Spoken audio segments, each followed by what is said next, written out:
yung nabanggit na hindi kayo tumanggap ng talent fee for the project. And hindi po paano ka just po yung schedule para maayos sa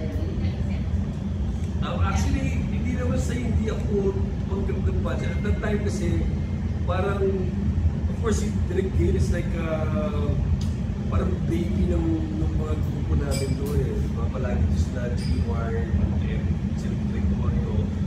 And noong time na yun kasi parang iniwan sila ng artista nila at nag-resume sila. So, me as the director and producer, I know na masakit sa producer at sa director yung mag-resume.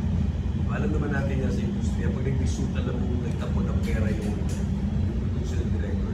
Hindi ko naman sa ito tumaga. Kasi natin ko lang, saka mo na ako intindihin.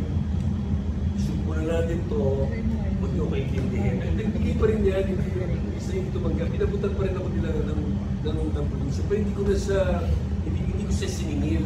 Kasi natin ko huwag na ako intindihin. Tapusin mo na natin to. Alam kong masakit na sa bulsa nyo. Hindi naman yung nangyari. Kumbaga, hindi naman din ako baka maging presented na, ay si Epi, gumagawa ng libro trabaho. Yan, hindi naman. Ano rin naman, of course, I think they compensated me right. Pero hindi ko na sila siningil. Siguro yung nanggagaling si Direk Gale.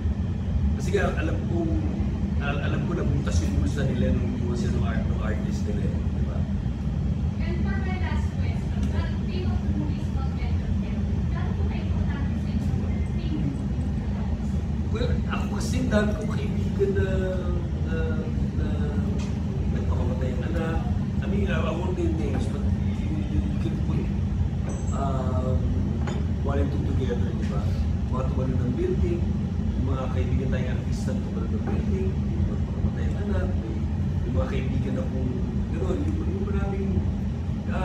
marami akong nakikita ko, especially sa mga kabataan ngayon, in the advent of cell phones and accessibility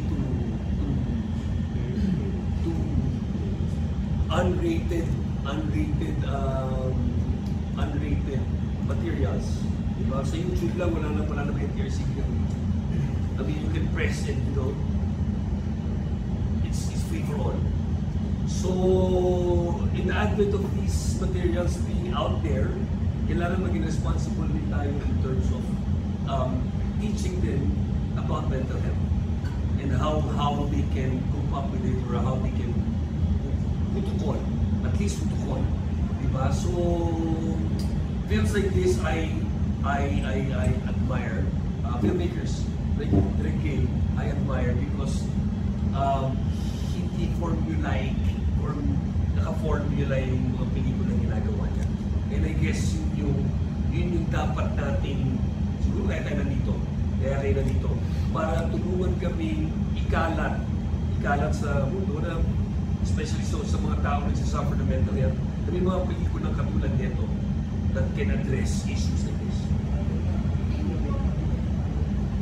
Next question,